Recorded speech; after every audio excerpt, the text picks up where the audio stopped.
Aga meie teise ploki sissejuhatuseks on mul väga hea meel kutsuda siia üks inimene, kes on võtnud oma elutööks mulgi kultuuri ja keele arendamise ning ta peab eriti oluliseks selle edasiandmist lastele. Ma palun siia lavale mulgi kultuuri ja keele asjatundja Alli Laande, kes räägib meile, kuidas me mulgi kultuuripärandit elus hoiame. Palun. Aitüma!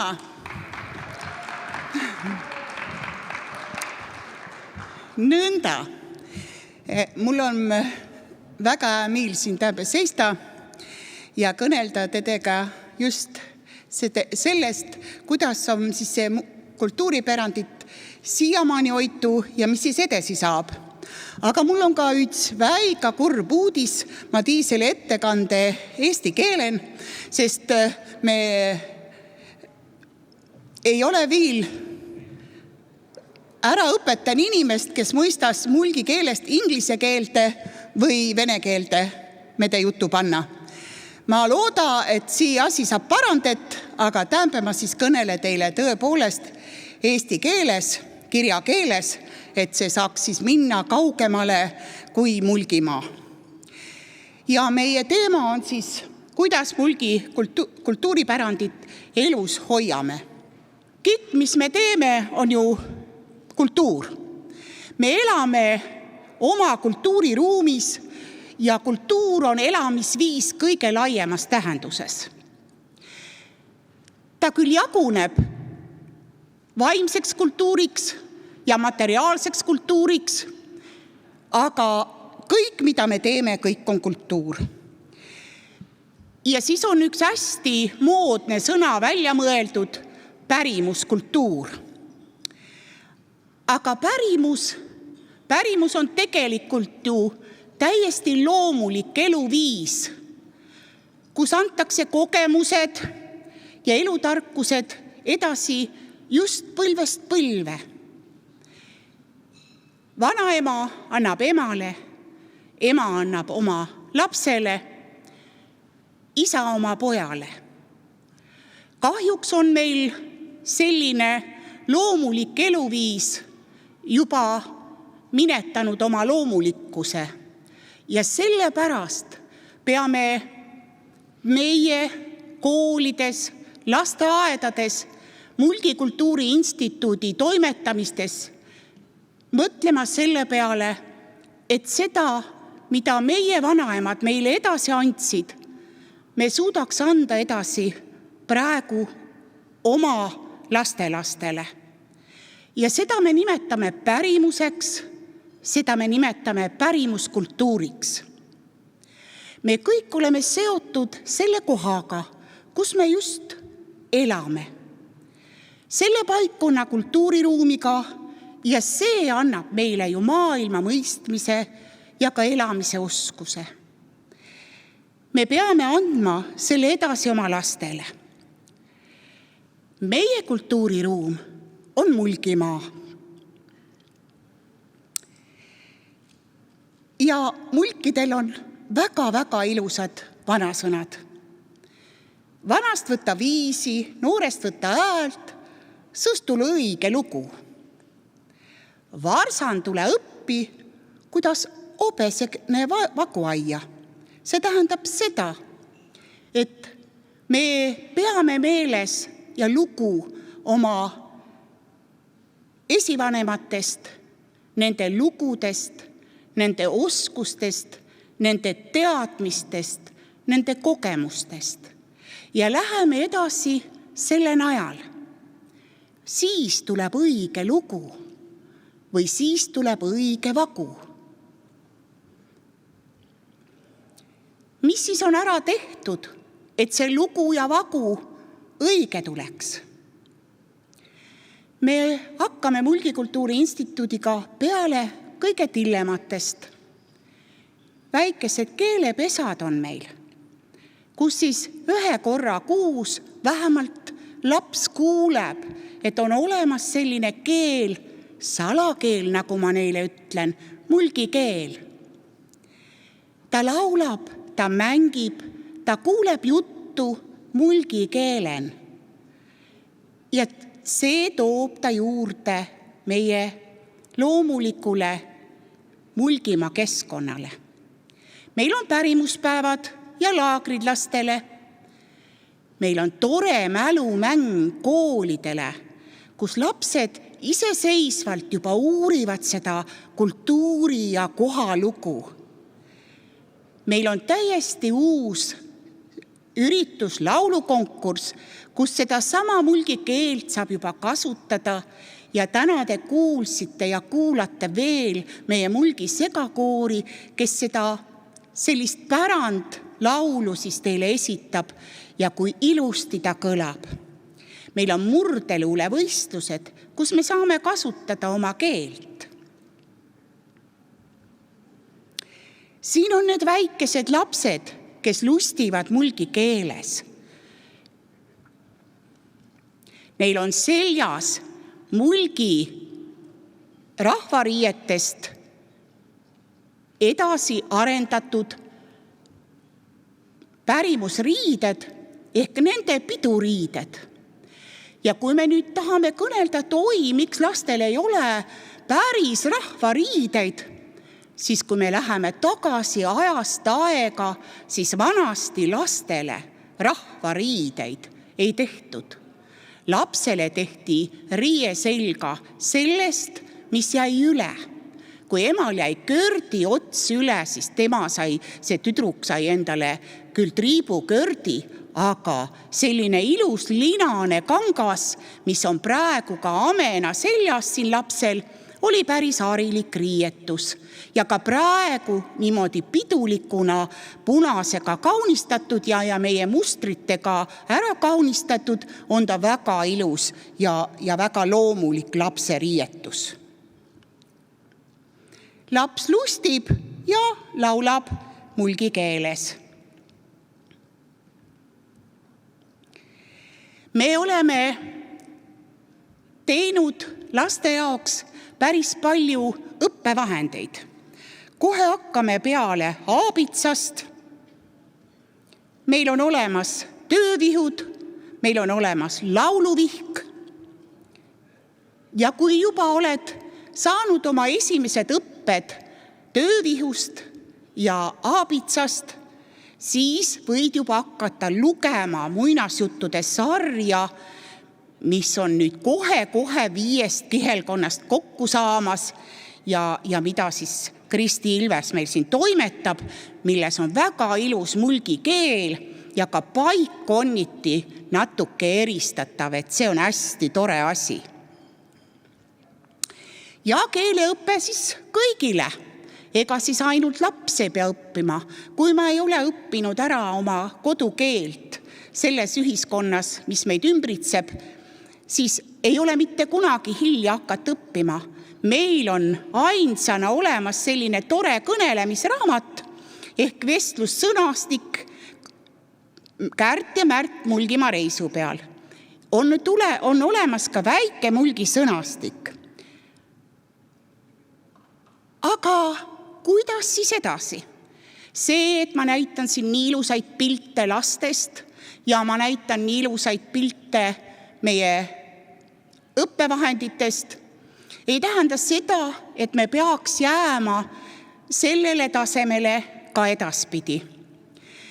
Kui me lasteaias väga aktiivselt ikkagi praegu tegutseme ja neil on need keelepesad, siis kooli minnes selles koolirutus ja sellises hästi tihedas õppekavas tihtipeale me jääme nagu unarusse sellega, et me ei suuda enam edasi anda seda oma kultuuriõpet. Siin oleks meil vaja kindlasti abi juba haridusministeeriumi poolt ja kindlasti hästi tugevat koostööd koolidega. Kui me oleme juba tänases päevas ja vaatame neid ilusaid raamatuid, siis meil on neid küll väga uhke vaadata ja lugeda ja mõtelda, et oi, lapsele oleme teinud väga toredad asjad, aga kui palju meie lapsed raamatuid üldse loevad? Ja nüüd veel, kui on e-õppe väga palju tänu sellele kurjale tõvele, siis tihtipeale meil on vaja sellist interaktiivset õppematerjali. Ja sellega tuleb Mulgikultuuri Instituudil väga tugevalt tööd teha, et kõik see õppematerjal, mida me tahame edasi anda noortele, jõuaks interaktiivseks, et noored oleks huvitatud sellest ja neil oleks see kättesaadavus palju lihtsam. Seda teha üksinda on päris raske, ma mõtlen Mulgikultuuri Instituudil. Siin kindlasti me peame kampa lööma oma kultuuriruumidega, setukestega, võrukestega, Kihnu inimestega, sellepärast, et nii meil on kõige lihtsam välja töötada sellised programmid, sellised töömaterjalid, kuhu me saame siis kas lugeda sisse oma lugemikud, aabitsad, sõnaraamatu ja üks linnuke siiski ongi kohe olemas. Meil on olemas nüüd Mulgikultuuri Instituudi poolt sel aastal siis kuni K-tähe lõpuni me saime siis sinna Eleksi keskkonda ehk selliseks interaktiivseks kasutuseks mulgikeele suure sõnaraamatu. Ja kui nüüd täna ma seda ei saa teile näidata, meil oli selle tutvustus lausa siin mõned kuud tagasi, kui meil oli lipupäev, siis ma ütlen, et see on selline imeasi, et kui võtad välja, siis rõõmustab süda, et otsi, kuidas sa tahad, kõik leiad üles. Sa ei pea oskama mulgikeelt, sa otsid mulgikeelse vaste eestikeelsele vastele, sa leiad kihelkondade viisi, sa leiad, kui sa tahad leida tähenduse viisi, kõik leiad siit üles, natukene ainult uurida ja puurida ja selline tore keelekeskkond on meil siis tänu Eesti Keele Instituudi ja Tartu Riikliku Ülikooli koostööga Mulgikultuuri Instituudil siis üleval. Mis kasu me siis sellest mulgi asjast saame, et kui me nüüd mõtleme, jah, keel on üks tore asi ja kõik, et me hoiaks ja eripära, aga meil on ka muud, meil on näiteks väga toredad mustrid. Me saame neid kasutada tänapäevasel viisil ja väga palju ettevõtjaid kasutavadki just meie mustreid. Näiteks Savikoda siin kasutab meil. Siis on meil mulgimustrid tänapäevases kasutuses. Näete, siin on meil peokindad ja sõrmikud ja kohe igal pool võib neid mustreid kasutada ja alati ta kaunistab sinu rõivast või sinu eset. Me ei pea mõtlema seda, et vaat nüüd on mingi pärimus, aga see on meie oma asi. Et ei ole vaja alati juurde sinna panna, et see on mingi arhailine vana muster. Sellel mustril on küll oma tähendus ja see on nii tore, kui seda teatakse, aga ta on ju niisama ka ilus. Nii, me oleme tuntud Eestimaal ja ka mujal maailmas. Meil on suur pidu, kust võtsid siis osa ka teiste õimurahvaste rahvas. Ja seda me oleme juba teinud 6 korda, nii et läheb aga edasi. Siin ongi üks peopilt ja mulgisöögifestival, millest on ka väga palju kuulda ja millest on inimesed väga huvitatud, sest söök üldse huvitab inimesi. Poodides ongi avatud meil riiulid mulgitoodetega, et kes tahab, läheb uudistab ja saab kohe eraldi võtta. Nii tore on sinna juurde märkida, et seal on mulgimärk, mulgivärk, eks ole, on ka juures ja ka see on siis selline märk, mis siis meie tööd nagu innustab. Nii, õimukohvikute päev oli meil, eks ole, me näitasime ennast väljapoole, käisime linnas esinemas ikka mulgikeelen ja mulgimeelen käsitööd. ja seesama soome-ugri pealinn tõigi mulgid päris palju pildile. Meil oli mitmeid esinemisi televisioonis, raadiotes, meist kirjutati hästi palju, ma ei olegi kokku lugenud, kui palju neid artikleid on, küll siis aasta lõpul saab lugeda neid. Ja kuidas siis ikka edasi? Ikka, kuigi pealinna tiitel anname edasi, meil peaks see koostöö kenasti jätkuma, meie erisust hoides, meie oma mustreid, loodust, rahvatarkus ja käsitööd hoides ja näitama ka teistele oma eripära ja seda annab meil siis nüüd edaspidi kindlasti hoogu meie oma Mulgi elamuskeskus, mille me siis nüüd ehitamise seal avasime ja kohe on selline uhke maja tulemas. Kuna mina olen olnud selle Mulgi asja juures kõik peaaegu see 25 aastat, siis suur rõõm oli seda keskust avada. Ja ma väga-väga loodan, et meil mulkidel ja mulkide meestel on nii palju tarkust, et kui ma panen selga oma musta kuue, siis seal kuue sees on see tunne, et ma olen mulk.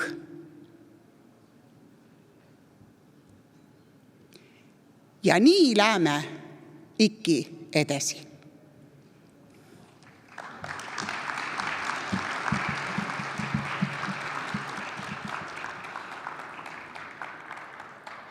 Aitäh, Alli! Ma küsiksin sinult, et mida annab ühele lapsele oma kodukoha kultuuri ja murdekeele tundmine? Et tänapäeva maailmas on ju nii palju oskusi, mida lastele tuleb õpetada.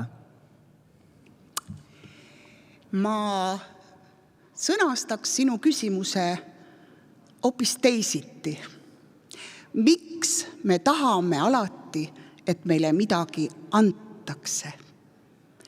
Mida annab mulgi keel ja kultuur? Ma ei oska teile seda öelda. Aga ma tean kindlalt, et kui laps tunnetab seda, et tal on üks pesa, kuhu tulla tagasi, kui ta lendab kaugele maailma, nagu see tsirk siin mul kõrval. Et tal on koht, kuhu tulla tagasi. Ja ma arvan, et ta peabki lendama maailma, siis see kindluse tunne, mida tal on oma kodukohalt kaasa võtta, see tunne, et mul on kodukoht, paik, minu pesa ja ma lendan sinna tagasi, on lapsele väga tähtis.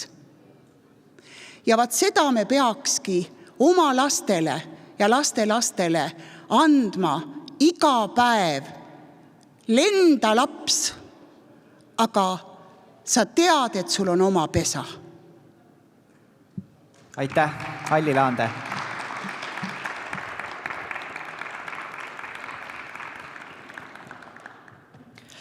Järgmiseks vaatame edasi sellele, milline võiks olla mulgi kultuuri roll ja koht teiste maailma kultuuride keskel.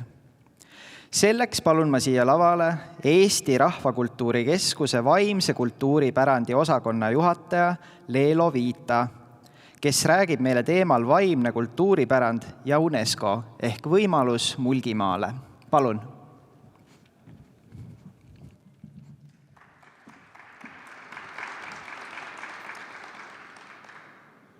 Ja tere, armsad mulgid ja armsad setod, kes on siin täna uhke delegatsiooniga kohale tulnud, udmurdid ja kõik armsad soome-ugrilased, hõimlased.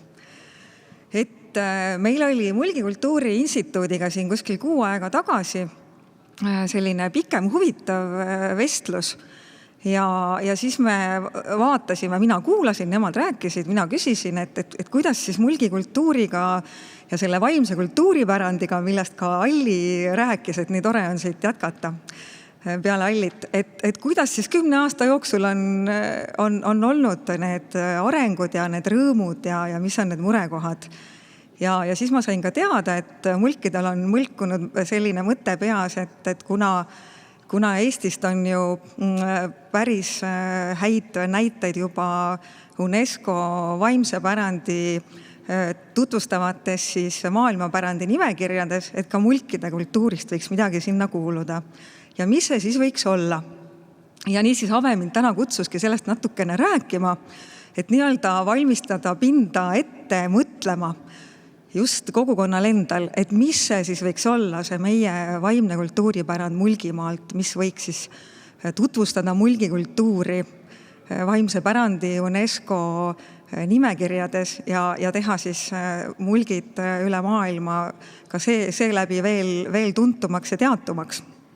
Nii et vaatame siis, mis need võimalused tõesti Mulgimaale võiksid olla. Ja kui me räägime vaimsest kultuuripärandist, sellest kultuurist, mida me iga päev kanname, et tõesti need väärtused, mis me oleme pärinud, ja me räägime siis ka elavast pärandist, ehk see on see vaimne pärand, mida me igapäevaselt kasutame, kuna ta on meile väga oluline, me oleme selle üle uhked, et ta on meile oluline kas praktiliselt või emotsionaalselt, et see, mis see meie kultuuri pilti kuulub ja meie maailma pilti kuulub. Ja tõesti 2003. aastal siis ratifitseeriti siis UNESCO poolt eraldi selline konventsioon nagu vaimse kultuuripärandi kaitsekonventsioon. Ja tegelikult ei arvatud, kui kiiresti see nii populaarseks saab, et see sai väga tähenduslikuks ja populaarseks üsna kiiresti. Nii et tänaseks on peaaegu kõik maailma riigid sellega liitunud ja siin ei ole ka mitte midagi imestada, sest tõtt öelda see meie kultuur ja see meie kultuuripärand ongi see, mis annab meile selle eluväärtuse ja just see kiirete muutuste tuules nagu kogu see maailm, kus me praegu elame, on ju see meie kultuur just see, need päritud oskused, teadmised, kombed, traditsioonid, mis meil aitavad tegelikult seda telge hoida, seda uhkustunnet ja seda teadmist, kes me oleme. Just see kultuur, mida me kanname, ja nii ka Eesti siis ühines konventsiooniga 3 aastat peale konventsiooni loomist 2006. aastal. Ja kui me sellest tõesti vaimsest kultuuripärandist just räägime, et UNESCO annab siin oma definitsiooni ja meie oleme ka siis nii-öelda lihtsamalt seda edasi andnud Eesti Rahvakultuuri Keskuse poolt, et seal on need 3 põhilist elementi, mis on olulised, et ta on põlvkonnalt põlvkonnale edasi antud, ta on tõesti päritud, nagu kultuuripärand seda ka ütleb. Ja need on siis meie need oskused, teadmised, kombed ja tavad, mis on päritud ja mida meie edasi kanname. Ja seetõttu tahame ka edasi anda, sest nad loovad selle identiteedi, kes me oleme. Ja meil tõesti kõigil on ka seda erinevaid näiteid, et on nii igapäevaseid kui ka selliseid erilisi näiteid, et siin ka UNESCO konventsioonis siis vaimse kultuuripärandi definitsioon, mis sisuliselt on see sama, mis ma juba ütlesin, aga siin on ka eraldi veel ka siin lõpupoole välja toodud, et edendab ka loometegevust. Ehk see, mida ka Alli rääkis ja mida me siin terve päeva oleme täna tegelikult ju kuulnud ja mõelnud, et meie kultuur, ka see vaimne kultuuripärand, kui me seda kasutame, me pidevalt loome seda uuesti. Me oleme selle loojad, me oleme selle kasutajad ja selle loojad ühtlasi. Ja muidugi seetõttu ta ka veidikene ju ajas ja ruumis pidevalt ka muutub, mis on hästi loomulik, nagu keel muutub ja elu meie ümber muutub. Aga eks siis see meie ülesanne ongi seda teadvustada ja mõelda, et kuidas me soovime, mismoodi need muutused siis toimuvad. Ja võib-olla vahel on ka vaja tõesti sekkuda päris kohe otseselt. Aga mis see vaimse kultuuripärandi kaitsekonventsiooni ideega siis laiemalt on olnud, et kindlasti see nähtavuse suurendamine ja mitmekesisuse tagamine, et mida rikkam on see maailma kultuuripärand, et seda rikkam on meil elu siin maal ja meie kõigi elu siin koos. Ja kindlasti ka selline austuse moment, et tagada siis erinevate kogukondade kultuuripärandi vastu. Ja kindlasti ka praegu on väga oluline teema säästev areng ja säästva arengu eesmärgid, et ka siis tõesti tagada need säästva arengu eesmärkide elluviimised läbi kultuuripärandi. ja kindlasti see mitmekesine kultuuriline ja mitmekesisust austav dialoog ja ka pakkuda rahvusvahelist koostööd ja abi ühtlasi. Ja muidugi konventsioon rõhutab ka, et kui me räägime kultuuripärandist, vaimsest kultuuripärandist, selle alus on kogukond, need inimesed, kes seda kasutavad, kes seda pidevalt loovad, kelle jaoks ta on oluline ja kes on selle üle uhked. Ja konventsioon ka otseselt ei ütle, et ei määratle kogukonda, et siin on jäetud lahtised otsad, lahtised käed, et me saame ise selle üle mõtiskleda, kes on need kogukonnad, kuidas me seda tahame siis määratleda, et see on selle kogukonna enda teema ja valik. Nii, ja tõesti siis UNESCO rahvusvahelistes vaimse pärandi nimekirjades on tegelikult, kui nüüd mõelda sinna, siis kultuuripärandi tõesti viimise peale, et seda laiemalt tutvustada, on tegelikult 3 võimalust. Et esimene kõige tuntum on inimkonna vaimse kultuuripärandi esindusnimekiri, mis on siis konventsioonis seotud artikliga 16. Siis on kiireloomulist kaitset vajava vaimse kultuuripärandi nimekiri, kus siis on need vaimse kultuuripärandi ilmingud ja näited, nähtused, et mis tõesti vajavad, mis on hääbumisohus, mis vajavad eraldi kaitset. Ja siis on veel kaitsemeetmete register, kus siis tutvustatakse häid praktikaid, kuidas vaimset kultuuripärandit on hoitud siis erinevate riikide koostöös, erinevate kogukondade poolt. Ja jah, et esmalt siis peaks ju mõtlema, et mis see siis võiks olla see mulkide vaimse kultuuripärandi ilming. Mis see võiks olla? Et kindlasti siin on see kogukonna koostöö hästi oluline, et koos ühiselt mõelda ja mõtiskleda, et mis on see, mis mulkidele just annab selle tugeva minapildi, oma maailmapildi.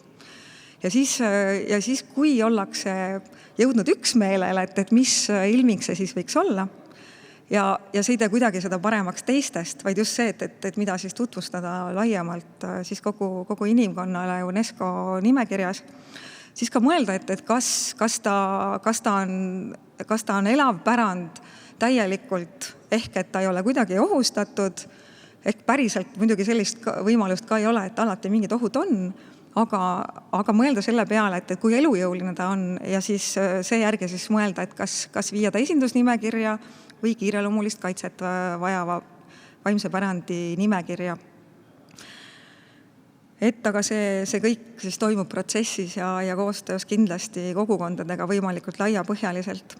Ja kui selle peale mõelda, et kui on tõesti leitud üheskoos see ilming, et jah, et võt see võiks nüüd olla see ilming, mida me soovime UNESCO-sse viia, et siis mõelda ka selle peale just, et kuivõrd ta on elujõuline, et kui sageli neid teadmisoskusi edasi antakse, kui levinud need on, ja siis ka kindlasti seda, et alati nende oskustega on seotud ka teadjad, meistrid, et kuivõrd, kas need meistrid on ja kuidas seda oskust edasi antakse, et kas see on küllalt piisav, et ta oleks tõesti see elujõuline vaimne kultuuripärand, et viia ta siis sinna inimkonna esindusnimekirja või kui tal on ikkagi neid ohumärke piisavalt palju, et siis kiiret kaitset vajavasse nimekirja.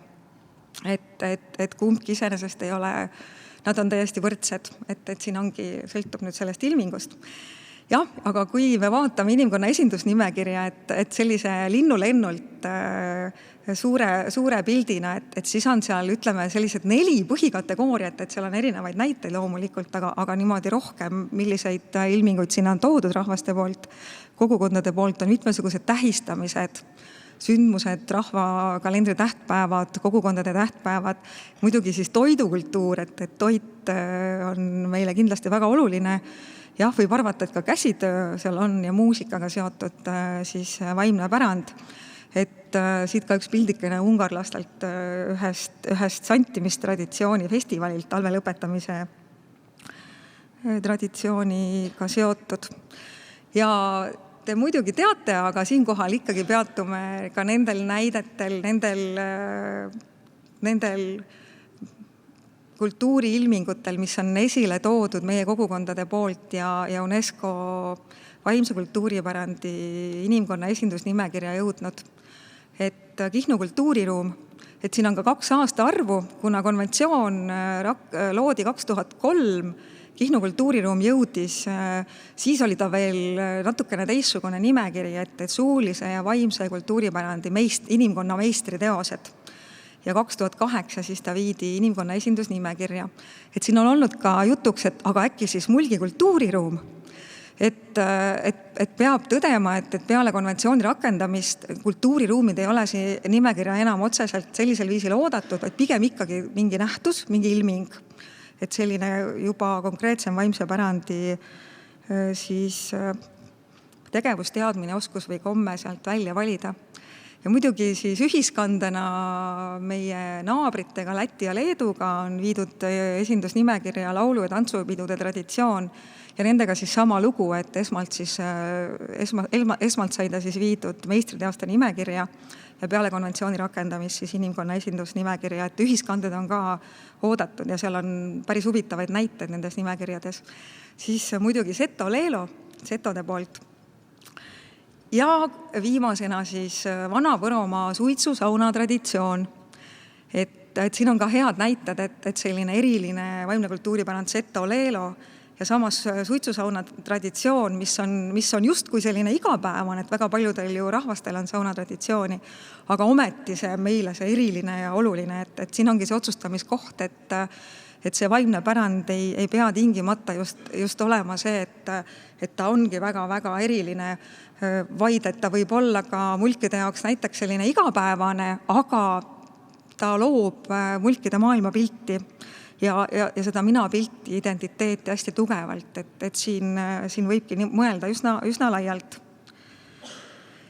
Ja siis üks väga tore uudis, mida paljud teist ka kindlasti teavad, et me praegu ootame särasilmil siis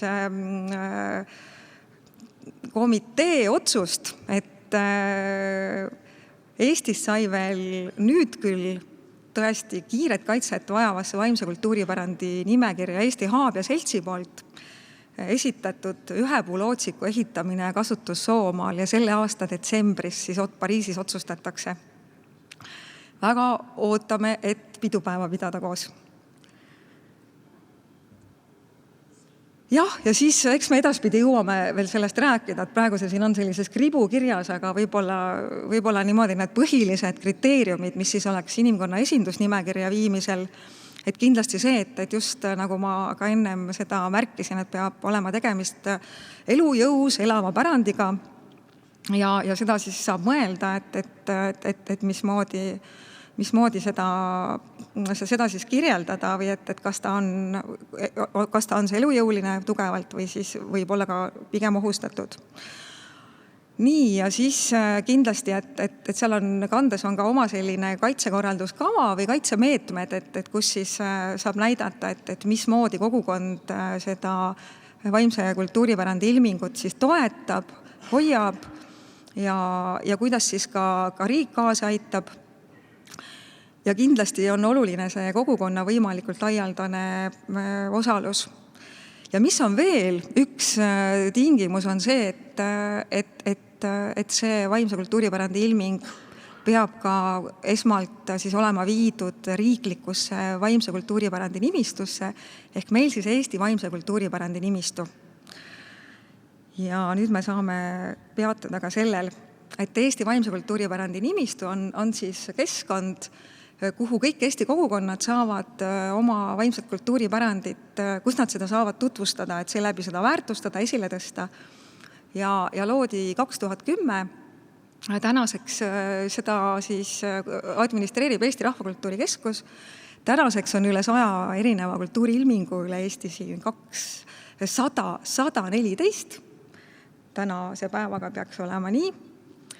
Ja seast tulevad veel mõned juurde ja sellest 114 on Mulgimaalt. Et võib-olla kõik teist ei tea, mis sinna kõik kuulub, et siis saame sellise linnulennu pilguga need üle vaadata. Et on toidupärandit küllalt palju, aga on ka muud. Et siit on näiteks näha torupilli valmistamine, mängimine Mulgimaal, arhailine mulgimuster rahvarõivastel, paastumaarjapäeva tähistamine Karksi kihelkonnas, mulgikeel, toomingavitstest korvi punumine Mulgimaal, mulgisõba valmistamine Tarvastus ja Mardi ja Kadripäeva tähistamine Karksi ja Halliste kihelkonnas. Et tõesti nüüd, kui te mõtlete üheskoos, et mis see vaimse kultuuripärandi ilming võiks olla, mis mulkide kultuuri siis UNESCO vaimse pärandi nimekirjas võiks esindada, siis on küll üks aga, et meil oli ka siin vestluses omavahel juttu, et mulgikeel, et nagu te siin ka näete ja sellest on täna palju juttu olnud ja see on väga-väga oluline, et see on see kultuuri üks alustala. Aga peab ütlema, et konventsioonist tulenevalt keel kui selline, et konventsioon ei käsitle seda eraldi vaimse pärandi ilminguna, vaid ta käsitleb seda kui vahendina. Ehk keel otseselt ei saaks sinna minna. Küll aga sinna võib minna mõni ilming, mis on keelega otseselt seotud. Et väga hea näide Seto Leelo. Et ei saa laulda Seto Leelot ilma seto keelt kõnelemata. Et selles suhtes peab nüüd siin mõtlema, et ta võib olla siis tõesti üks ilming, mis on keelega seotud. Nii, ja siis Eesti vaimse kultuuripärandi nimistus veel näited ka mulkide toidukultuurist, toidupärandist, et mulgitoit tervikuna, aga eraldi ka esimesena päris tuli, oli mulgipudru valmistamine ja söömine mulgimaal, kama, mulgikorp, verivorstitegu ja söömine abja paluojal, odra karaski küpsetamine ja mulgikapsaste valmistamine ja söömine mulgimaal. Et need näited ja see teie valik ei pea ju olema see, mis praegu nimistus on, see võib olla ka veel midagi, et aga jah, esmalt siis peaks ta siia Eesti vaimse kultuuripärandi nimistusse igal juhul jõudma. Ja mis siis veel, et millele mõelda taotluse puhul, et kui juba saab see ilming välja valitud, et aga jah, kindlasti see kogukonnapõhisus on siin kõige olulisem, et teha ümarlaudu, viia läbi kohtumisi ja mõelda kogukonnaga koos, et millist mulgikultuurile omast vaimse pärandi nähtust soovitakse sinna UNESCO nimekirja kanda. Ja eks seal kandes peab ka olema väga selgelt näha see kogukonna läbiv kaasatus.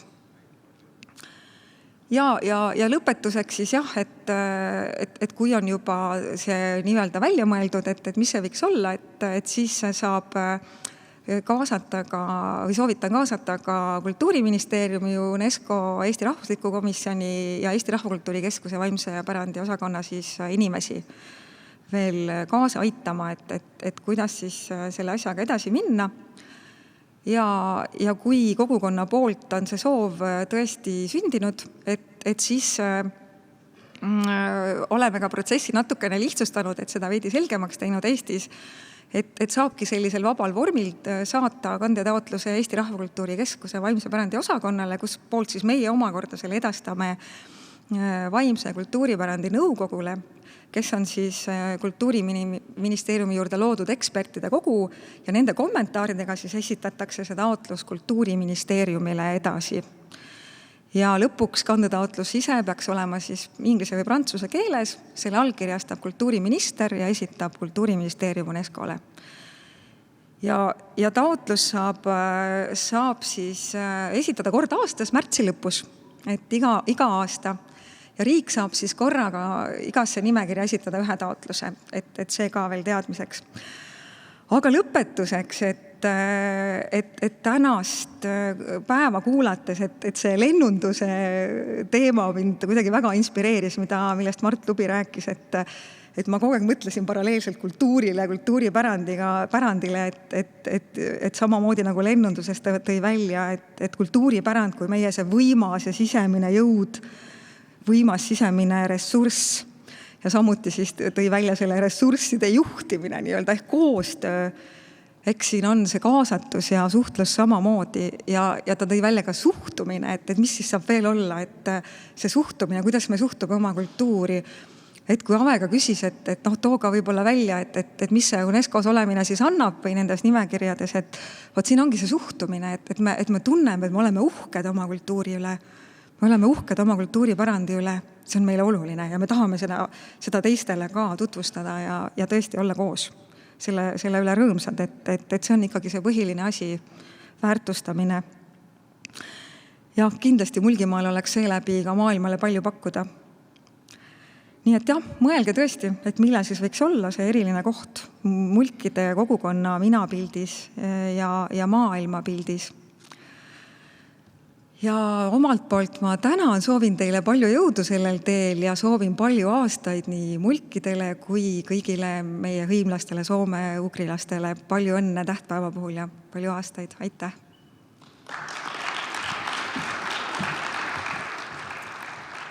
Aitäh, Leelo! Ma küsiksin, et mida annab ühele kogukonnale see, et mõni nende kultuuriilming on kantud UNESCO ülemaailmsesse vaimse kultuuripärandi nimekirja? Et piltlikult küsides, et kas meie kama muutub siis sellest maitsvamaks, kui kuskil Pariisis on sellele nagu tempel alla löödud? Jah, eks sellised küsimused tekivad, et siin on väga hea kohe vestelda naabrite setodega, võrokestega ja kihlastega, kes on siis oma kultuuripärandi sinna juba kandnud, et mis nemad selle kohta kostavad, et kuidas see kaasa aitab, aga eks ikka eelkõige on see väärtustamine ja see teadlik, teadvustatud lähenemine, et oma kultuuripärandit me küll elame ja ei mõtle iga päev sellele ja ei peagi mõtlema, et me elame elu, me ei ela tõesti oma elu nagu kultuuripärandit, me elame oma elu, aga et sellele mõelda, et miks see on meile tähtis ja seda siis tõesti eriliselt esile tõsta ja väärtustada see läbi ja tunda sellele uhkust. Et olla selle üle uhke, mis meil on, oleks vastus. Ja seda ka teistele näidata. Aitäh! Aitäh!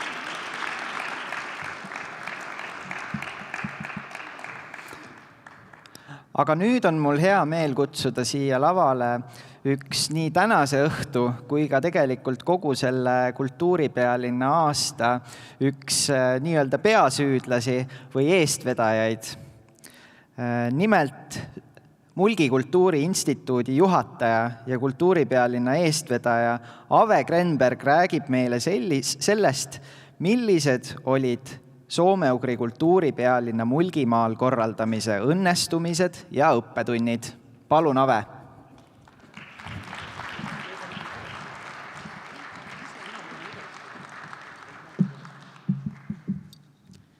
Tere!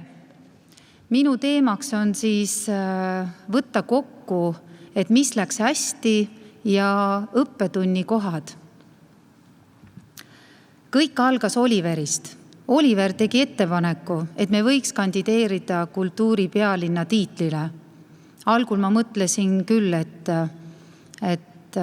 see saab küll väga raske olema ja kas ikka on mõtet võtta sellist teed ette, aga mitmekordse vestluse järel olime ikkagi nõus kandideerima.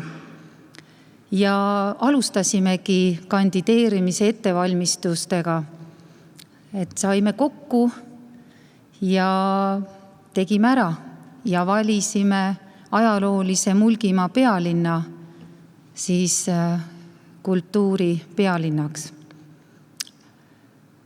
Aga tegelikult kogu projekt on Mulgimaa projekt. Ja ülihea meel on, et Fenno-Ugri asutuse kodulehel oleme ka mulkidena hõimurahvaste hulgas. Meie projekti juhtteemaks olid mulgimustrid, arhailine mulgimuster rahvarõivastel ning tänapäeva tarbeesemetel ja kuidas seda kasutatakse avalikus ruumis. Abja päevakeskuse inimesed võtsid ette ja hakkasid kasutama oma käsitöötoodetel enam mustrit, nii lõikelaudadel kui patjadel, käterätikutel ja nii edasi. Loomulikult alustasime kultuuripealinna ideekorjega, et mida me tegema hakkame. Kaasa kutsusime mõtlema kogu Mulgimaa erineva valdkonna inimesi ja ka väljaspoolt spetsialiste, kes aitaksid kaasa mõelda, et mida me siis selle kogu aastal ette võtame. Ja moodustus meeskond, kus siis toimusid iganädalased koosolekud ja kogu aasta jooksul üle nädala kuni siiani välja. Töötati välja kultuuripealinna logo, mis on kenasti teil kõigil nähtav, Facebook ja loomulikult käisime sõpradel setodel külas, et kogemusi saada, kuna nemad olid 2015. aastal soome-ugri kultuuripealinn. Ei tundnud me hõimurahvaid. Hakkasime neid kaardistama, kes nad on, kust me need kontaktid saame. Hakkasime välja töötama kogu aasta kava. Turundusplaan oli vaja välja mõelda. Kohtusime ettevõtjatega, et välja töötada kultuuripealinna aasta toode. Koostöös Mulgimaa arenduskojaga võtsime ette suure ühisprojekti turundamiseks. Meil on olnud väga head koostööpartnerid, Baltic ID, kes on siiani kogu aasta jooksul aidanud kommunikatsiooni tegevuses. Tõlkebüroo, David Meedia, kes täna siin pildistab, Marko Reimann, kes on filmimas koha peal. Kogu aasta jooksul on nad seda tööd teinud. Ajaleht Sakalaga, kes on kajastanud hõimurahvaste temaatikat. Veebiülekanne on samuti täna ajalehest Sakala kaudu.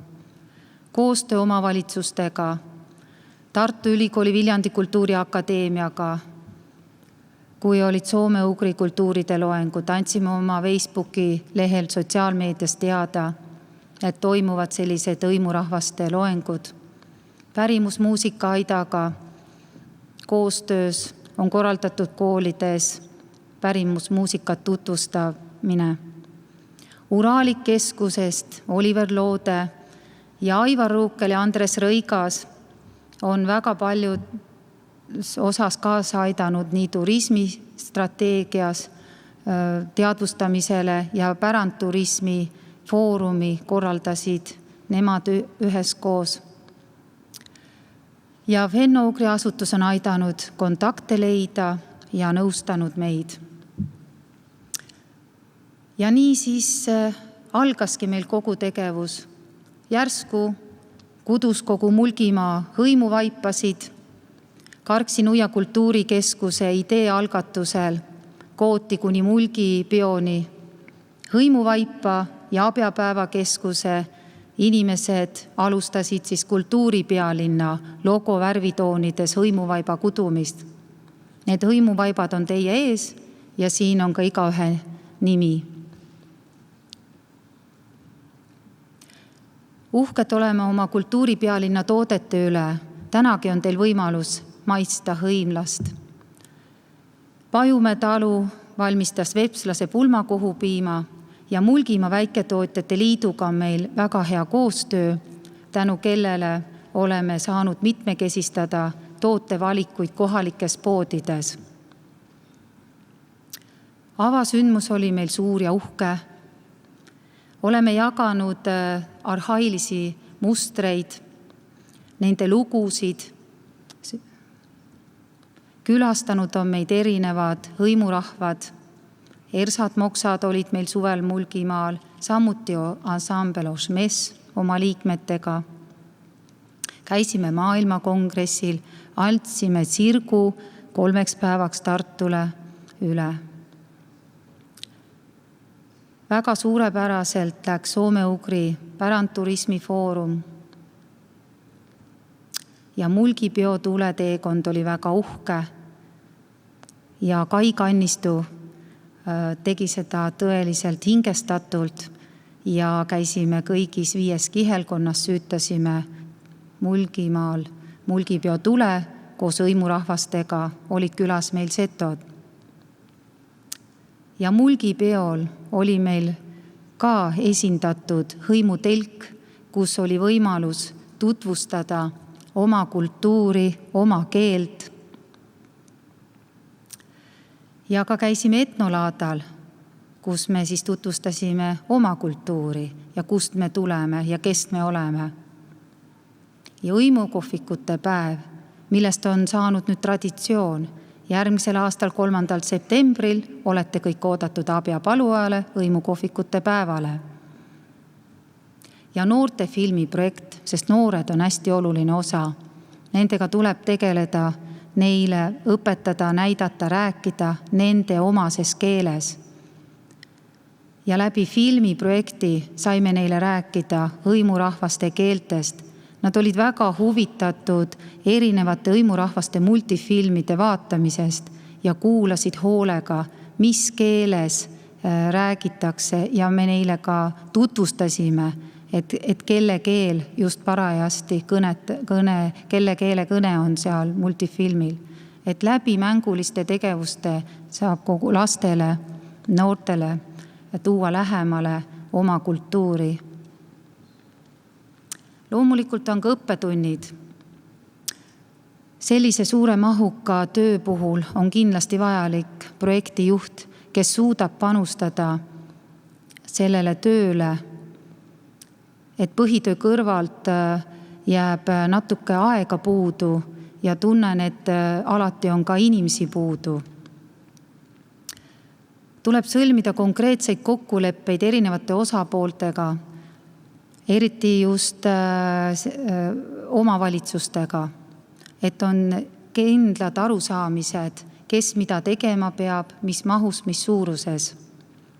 Loomulikult ei pääse me keegi projektide kirjutamisest ja see võtab oma aja.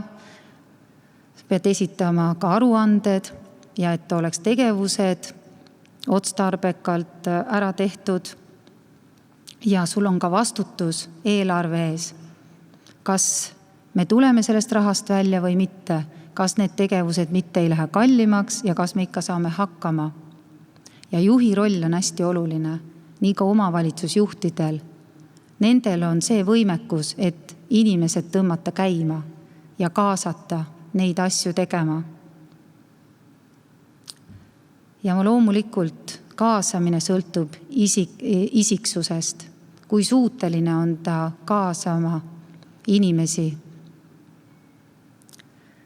Loomulikult erinevad arusaamad on meil, teadmised, siis ka alati teadmatus, mis meid ees ootab, on teatud pinge, kas me saame neid üritusi teha või ei saa, kas on meil koroona ja ka inimesed on harjunud oma asja rohkem ajama. Ja suur piirkond, et võib-olla tõesti ei tunne me end võrdselt kaasatuna ja iga üheni jõuda on tohutu energiapanus, et jõuda iga üheni ja rääkida, miks meil on vaja seda teha, mis see meile annab ja kui oluline on oma kodupaik, oma keel, oma kultuur ja et nad väärtustaksid seda enam. Seeläbi tulebki meil teha erinevaid tegevusi igas kihelkonna otsas. Ja kokkuvõtteks, et Mulgimaa on rohkem tuntud ja väärtustatud, on tekkinud palju kontakte ja loomulikult koostöö jätkub meil. Ja kasvanud on rohkem huvi Mulgimaa vastu. Instituuti on saabunud kirju, kes otsivad oma juuri. Ja leian, et ka koostöö on paranenud meil omavahel. Erinevad üritused toovad meid kokku ja panevad meid ühiselt tegutsema ühise eesmärgi nimel. Ja loomulikult olen ma saanud suure projekti kogemuse ja ka meeskond on saavutatud sellisel tasemel, et kellega tasub jätkata erinevat tegevusi. Ja selline lühike kokkuvõte, edukus on see, et me saime kõik üritused läbi viidud, meil ei jäänud midagi tegemata, et seda ma pean eduks. Ja õppekohti on meil kõigil, peamine on see, et me neist ka õppust võtame ja oluline on inimressurss. Me peame märkama ja väärtustama inimesi. Aitäh!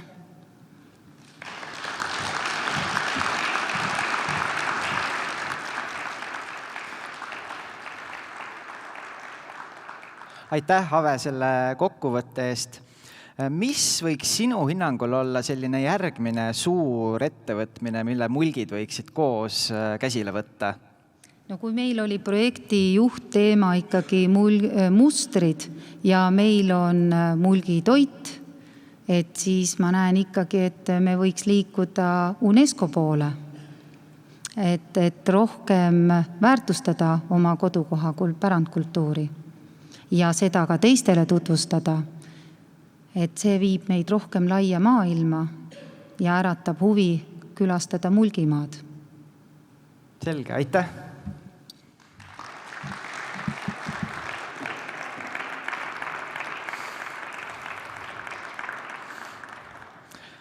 Aga nüüd lähme siit Mulgimaalt oma pilguga natukene laiemaks ja mõtleme natukene sellele, milline on Mulgimaa koht ja roll soome-ugri liikumises laiemalt. Ja selleks palun ma siia lavale Uralik keskuse tegevjuhi Oliver Loode.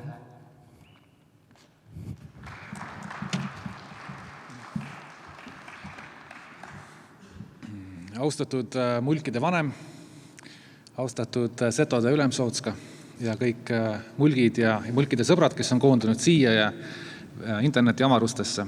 Ma olen siin teie ees soome-ugri kultuuripealinnade liikumise korraldajana, eestvedajana, aga juurde poolest ka mulgina, sellepärast et mu isapoolne vanaema Epp Uibo, sündinud Epp Unt, oli pärit Tarvastust, kus untide suguvõsa oli elanud minu teada vähemalt 5 põlve. Mulgid ja Mulgimaa on muidugi alati olnud osa soome-ugri maailmast, keeleliselt, kultuuriliselt, geograafiliselt, aga mingitel asjaoludel on mulgid ajalooliselt jäänud veidi kõrvale rahvusvahelisest soome-ugri liikumisest. Loomulikult on üksikud mulgid, ma mõtlen näiteks Jaak Johansoni peale, ka Toomas Hendrik Ilves oma erinevates rollides panustanud soome-ugri liikumisse ja koostöösse. Aga samas erinevalt setodest ei ole mulkidel olnud oma delegatsiooni maailmakongressil ja ka selliseid otseseid kultuurikontakte ja vahetusi mulkide ja hõimurahvaste vahel, eriti Venemaal, on olnud pigem tagasihoidlikud. Võiks siis öelda, et mulgid ja Mulgimaa ei ole olnud nagu väga nähtaval sellisel soome-ugri liikumise kujutluskaardil või mentaalsel kaardil. Aga muidugi kõik see muutus põhimõtteliselt 2020. aasta juunis, kui Mulgimaa ajalooline pealinn Abja Paluoja valiti 8. soome-ugri kultuuripealinnaks konkursi tagajärjel, kus siis mulgid võtsid mõõtu Ersa küla Podlesna ja Tavlaga. Ja siis 2021. ehk kultuuripealinna aasta siis tõestas veenvalt, et tiitel läks õigesse kohta ja et mulgid kandsid selle kultuuripealinna rolli väärikalt välja, vaatamata pandeemiale ja sellega seotud piirangutele, mis tegi muidugi väga raskeks, praktiliselt võimatuks vahetud kontaktid mulkide ja näiteks Venemaa hõimurahvaste vahel. Aga praegu võiks öelda seda, et mulgid selle aasta jooksul näitasid soome-ugri maailmale mitte ainult oma kultuurilist eripära, just seda kultuuripärandit, millest oli juttu täna päris palju, aga ka oma visahinge, et kõigile vaatamata just see programm terviklikult ära teha ja läbi viia, külalislahkust, projektijuhtimise võimekust, sellist kultuurikorralduslikku pädevust. Ja kindlasti ma omalt poolt ka kinnitan, et mulgid on tekitanud enda vastu uudishimu ja huvi meie hõimurahvaste seas, kelledel paljudel lihtsalt pole olnud võimalust külastada Mulgimaad, aga see huvi ja valmidus on olemas. Ja tegelikult see oli väga ilus ajastamine, et samal aastal toimus Tartus soome-ugri maailmakongress ja et Mulgimaal asus soome-ugri kultuuripealinn ja et mulkidel oli võimalus ennast ka maailmakongressi publikule tutvustada väga, väga väärikalt ja selles muidugi ma tänan Fenno-ugri asutust, kes võimaldas seda kõike, et just need 2 nähtust nagu kokku tuua. Tänaseks võiks siis öelda, et Mulgimaa on kätte võitnud koha ka selle soome-ugri liikumise kaardil, mis on selge edasiminek võrreldes 1,5-aastase taguse ajaga. See on midagi uut ja põnevat Mulgimaa jaoks, aga ka selle mõttelise soome-ugri maailma jaoks. Aga millises suunas siis võiks Mulgimaa ja mulgid ja nende koht sellel kaardil edasi liikuda? Milline võiks olla siis mulkide ja Mulgimaa selline kandev idee või ka ideed soome-ugri liikumises, võib-olla ka laiemalt. Ma esitan omalt poolt 3 sellist üldist kriteeriumit. Et esiteks see nii-öelda mulgi idee võiks tugineda mulkide ajalool ja olla kooskõlas mulkide senise narratiiviga, looga. Teiseks, see võiks põhineda mulkide ja Mulgimaa tänastel tegelikel võimekustel ja ressurssidel, ehk siis see mulgi idee vajab ka lisaks loole ka tänast ainest. Ja kolmandaks, see nii-öelda mulgi idee võiks vastata ka nii mulkide kui ka meie hõimurahvaste reaalsetele vajadustele, toetada nende pürgimusi. Pakun välja, et üks võimalik mulgi idee soome-ugri liikumises võiks olla selle rahvusliku vaimse kultuuripärandi ja kaasaegse ettevõtluse loov sidumine. Millekski, mida näiteks Venemaal nimetatakse etnoettevõtluseks, aga mida meie võiksime nimetada ka näiteks kas pärandipõhiseks ettevõtluseks või pärandiettevõtlusluseks. Et miks võiks see idee näiteks lennata? Nagu see kultuuripealinade tsirk siin, mis õige pea läheb Udmurtiasse. Et ma pakun, et esiteks sellist pärandiettevõtluse ja laiemalt ettevõtluse suunda toetab ju väga selgelt mulkide ajalugu ja narratiiv.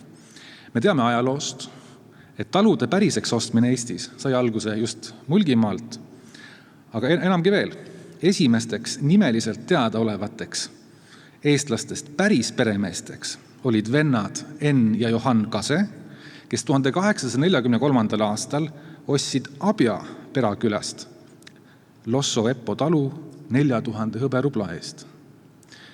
Mõelgem selle peale. Talude päriseks ostmine Eestis sai alguse just siit, Abjast. Piltlikult, kui nüüd natukene fantaseerida või lasta fantaasia lennata täpsemalt, sai kogu Eesti rahvuslik ettevõtlus alguse siit Abjast ja Mulgimaalt, sest mingis mõttes olid esimesed eestlastest päris peremehed ka esimesed Eesti ettevõtjad. Ja juba ainuüksi see teeb Abjast olulise Eesti mälupaiga. Talude päriseks ostmisele ja sellele soodsale konjunktuurile järgnenud mulkide jõukus ja selle mõju Eesti majandusele, Eesti omariiklusele on muidugi legendaarne, aga see jõukus ei saanud tulla iseenesest, selle taga pidi olema ka tugev annus ettevõtlikkust. Ja see ettevõtlus ja ettevõtlikkus on seega lahutamatult seotud mulgi ajalooga, mulgi narratiiviga, väidaksin, et rohkem kui mis tahes teisel Eesti rahvusrühmal või piirkonnal. Et see tõuseb esile ja tegelikult avaldab muljet ka soome-ugri maailma kontekstis. Ehk siis ajalugu ja lugu ja toetab seda suunda. Teiseks, ettevõtluse teemad toetavad ka mulkide tänased võimekused. Ka kultuuripealinna aasta näitas seda väga hästi.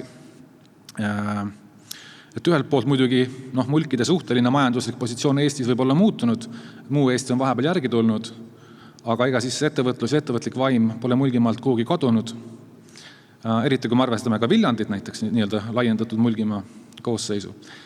Tänane esitlus Tšaagast, Mulgimaa juurtega Mulgimaal asuvast ettevõttest ju tegelikult kinnitas seda väga hästi, et ka see Tšaaga on ju omamoodi pärandi ettevõtlus, sest see Tšaaga esindab ju mulkide ja eestlaste traditsioonilisi teadmisi, kus on põimitud looduspärand ja kultuuripärand, ehk see on täpselt see ongi omamoodi pärandi ettevõtlus,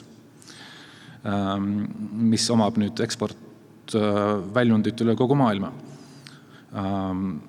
Mulkidel on oma mulgi väiketootjate liit, siin samas lähedal Viljandis Tartu Ülikooli Viljandi Kultuuriakadeemia koolitab loovettevõtjaid rahvusliku käsitöö tegijatest, pärimusmuusikutest, kultuurikorraldajatest. Nagu ma aru saan, siis see loovettevõtlus on Kultuuriakadeemias muutumas üha olulisemaks osaks selle õppekavadest. Ja siis see mulgi ettevõtlik vaim, ega siis ettevõtlikkus ei seosta ainult erasektoriga. Ka see kultuuripealine aasta näitas seda ettevõtlikku vaimu väga hästi. Juba see Mulgi Kultuuriinstituudi otsus kandideerida kultuuripealina tiitlile oli väga julge ettevõtlik samm, eriti arvestades seda pandeemiat. Mitmed tõsised kandidaadid andsid alla just selle tõttu, mulgid mitte. Ja muidugi selle aasta jooksul me nägime mitte lihtsalt palju erinevaid toredaid üritusi, aga ka tõesti selliseid uudseid algatusi, mis ka näitavad seda ettevõtlikku vaimu. Võib-olla tunduvad sellised väikesed asjad, aga seal oli ikkagi see uuenduslik mõõde sees, kas või see, kuidas mulgid kutsusid Ersad ja Moksad omale külla ja seesama pärandturismi seminar, millest oli juttu, tootearendus, mis oli just suunatud sellele kultuuripealine aastale, nagu see hõimlase õlu, mis peaks olema esimene soome-ugri teemaline õlu üleüldse. Et suur tänu Mulgi Pruulikojale ka selle ettevõtlikkuse ja sellise avatud meele eest. ja hõimukohvikute päev abjapalu ajal, mis ka siis juba nagu Ave mainis, muutub traditsiooniliseks. Et need on kõik näited mulgi ettevõtlikust vaimust. Ja muidugi siinkohal soovin sügava kummarduse teha Mulgi Kultuuriinstituudile eesotsas Avega, aga kogu see meeskond, et olete teinud väga, väga muljetavaldavat tööd. Nii, ma väidan ka, et see selline pärandi ettevõtluse suund, see vastab ka meie hõimurahvaste vajadustele, mitte ainult Venemaal, igal pool tegelikult. Et see ettevõtlus on, ütleme nii, et see on paljudele meie hõimurahvastele selline üks hoob, mille kaudu päästa ka neid keeli ja kultuure, mis on ju soome-ugri liikumise keskpunktis. Sest üks põhjus, miks hõimurahvad ja nende kultuurikandjad lahkuvad näiteks oma küladest, oma traditsioonilistest piirkondadest, suurtesse linnadesse, hakkavad seal tegelema millega iganes, on ju majanduslik põhjus. Kultuuripärandi hoidmise ja arendamisega oma kodukülas sageli lihtsalt ei ela ära. Ja tihti valdab selline arusaam, et käsitöömeister näiteks, ta ongi puhtalt käsitöö tegija. Aga samas nagu see arusaam, et käsitöömeister võib olla ka edukas väikeettevõtja, see ei ole piisavalt juurdunud. Tihtipeale oodatakse kas siis riigi toetusel, et riik nagu teeb seda kõike, mõnikord see riik toetab, mõnikord ei toeta. Ja samas uuringud Venemaa hõimurahvaste seas, eriti Karjala baasil, on näidanud, et hõimurahvaste meistritel napib sellised väikeettevõtlusalaseid teadmisi ja oskusi, näiteks tootearendus, teenuse disain, bränding, hinnastamine, turundus, aga tegelikult see kõik on õpitav ja omandatav. Ja need teemad, laiemalt ütleme ettevõtlus, kitsamalt pärandipõhine ettevõtlus, on soome-ugri liikumises siiani olnud suhteliselt tagasihoidlikult esindatud. Konkreetseid ühisalgatusi ja tegevusi napib. Aga minu meelest just see selline nutikas pärandiettevõtlus võiks olla üks õlekõrs, mis päästab meie hõimurahvaste kultuurid ja keeled hääbumisest. Ma arvan, et see on valdkond, kus Eestil tervikuna, aga eriti mulkidel võiks olla nii mõndagi pakkuda hõimurahvastele. Samal ajal ka ise sellest võites, kultuuriliselt ja majanduslikult. Et mida mõned näited? Näiteks selline pärandettevõtlusharidus. Et miks see võiks Tartu Ülikooli Viljandi Kultuuriakadeemia toetada ka, koolitada soome-ugri pärandiettevõtjaid, näiteks hõimurahvaste programmi toel, kaasates sellesse ka mulgiettevõtjaid ja kultuurikandjaid. Miks ei võiks Mulgimaal pakkuda praktikavõimalust hõimurahvaste pärandettevõtjatele? Me rääkisime pärandturismist, et selline pärandturismi võrgustik võiks olla ka teema, kus Mulgimaal on teatav juhtroll. Ja üldse ma näen suuri võimalusi sellistes nii-öelda spetsialiseeritud väikeettevõtjate, aga ka kultuurikandjate koostöövõrgustikes. Toon teile ühe näite. Mesindus. Mesindus on loomulikult ürgne soome-ugrilaste elatusala. Aga nüüd mõelgem, Karksi-Nuia siinsamas kõrval on ju Eesti meepealinn, nagu nad ka, või teie seda esitlete. Ja samas järgmise soome-ugri kultuuripealinna Paitereki üks eestvedaja Vitali Tarassov on mitmendat põlve mesinik. See on tema võib-olla üks olulisemaid elatusalasid. Soome-ugri sellise mesindusalase koostöö vastu on tuntud huvi tegelikult ka Marimaalt ja Baškortostanist. Küsime, kuidas näiteks neid inimesi kokku tuua, kuidas võimaldada neile midagi ühiselt ära teha. Tšaaga on jällegi näide sellest, et Siim Kaabrits rääkis ju ka tegelikult sellest soome-ugri taustast selles kõiges. Et ilmselt tõesti Tšaagat on kasutanud ka meie hõimurahvad nii siin kui seal ja kui teemaks on sellised meditsiinilised seened, ravimseened, et võib-olla ka see on nagu selline valdkond, kus annaks väikese koostöövõrgustiku teha hõimurahvastega. Ma ei tea, ma esitan siin ka lihtsalt küsimuse näiteks udmurtidele või kes iganes meid jälgivad, et äkki on siin mingi teema koostööks. Ja need on lihtsalt mõned näited, et kindlasti neid on palju rohkem ja tööpõld on lai. Ja muidugi mulgid või siis eestlased laiemalt ei pea olema nüüd need, kes ainult nüüd oma neid häid praktikaid jagavad ja õpetavad teisi hõimurahvaid, et ka meie hõimurahvastelt on palju õppida, et ideaalis see ongi selline kahesuunaline tee, aga ma arvan, et mulkidel on just head eeldused sellise pärandiettevõtluse teema eest vedamiseks. See ei pea olema üldse mulkide ainuke, aga isegi peamine idee selles soome-ugri liikumises, see on lihtsalt üks võimalik suund. Et pakkuge teisi suundi, et oleks selline terve ideede konkurents. Aga siis kindlasti ka see UNESCO teema toetab ju sama suunda, sellepärast et need UNESCO kanded just rahvusvahelises inimkonna esindusnimekirjas, nad mitte ainult ei aita väärtustada seda oma pärandit ise, aga tegelikult nad ju ka väärindavad seda sellises majanduslikus võtmes, et ma usun, et setod siin nõustuvad, et see Seto-Leelo kanne just seal esindusnimekirjas on ka toonud kindlasti Setomaale rohkem kultuurituriste. Kihnu puhul on see raudselt nii ja ma usun, et ka Võru suitsusauna edendajad nõustuvad, et see UNESCO kanne on toonud neile mitte lihtsalt nagu rohkem huvi, aga ka tegelikult käivet ja ilmselt ka kasumit. Ja et see igal juhul väga perspektiivikas suund mulle tundub. Nii, aga mida kokkuvõtteks öelda, et see kultuuripealinna aasta nõudis korraldajatelt väga palju aega ja energiat ja suur osa sellest oli ka vabatahtlik tegelikult, vabatahtlik töö.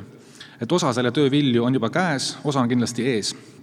Et seda tööd, mis läks nüüd kultuuripealinna aasta planeerimisse ja elluviimisesse, seda võiks vaadelda omamoodi pikaajalise investeeringuna, et mille tasuvus on kultuuriline, kuvandiline, võib-olla ka narratiivne, ehk siis on ka juba osa Mulgimaa loost, võib-olla osaliselt ka majanduslik. Mulgid ja Mulgimaa on tänaseks jõuliselt soome-ugri liikumise kaardil, teil on kõik eeldused sellel edasi tegutsemiseks, oma idee või oma niši leidmiseks. Loodetavasti osalete tulevikus ka nii seniste kui tulevaste kultuuripealinnade koostöövõrgustikus, ka Paitereki tegemistes.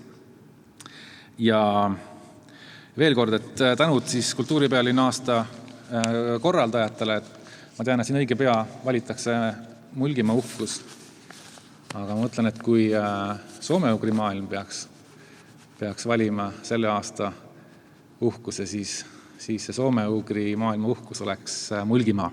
Aitäh!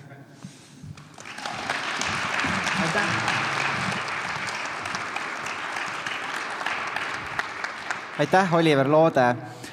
Kui meile siin Mulgimaal ja Eestis laiemalt läheb soome-ugri liikumine väga korda ja vähemalt mina ütleksin, et see on ka küllaltki tuntud, siis kuidas on meie hõimlaste juures, et kas see liikumine on ka nende jaoks sama oluline, nagu ta on meile?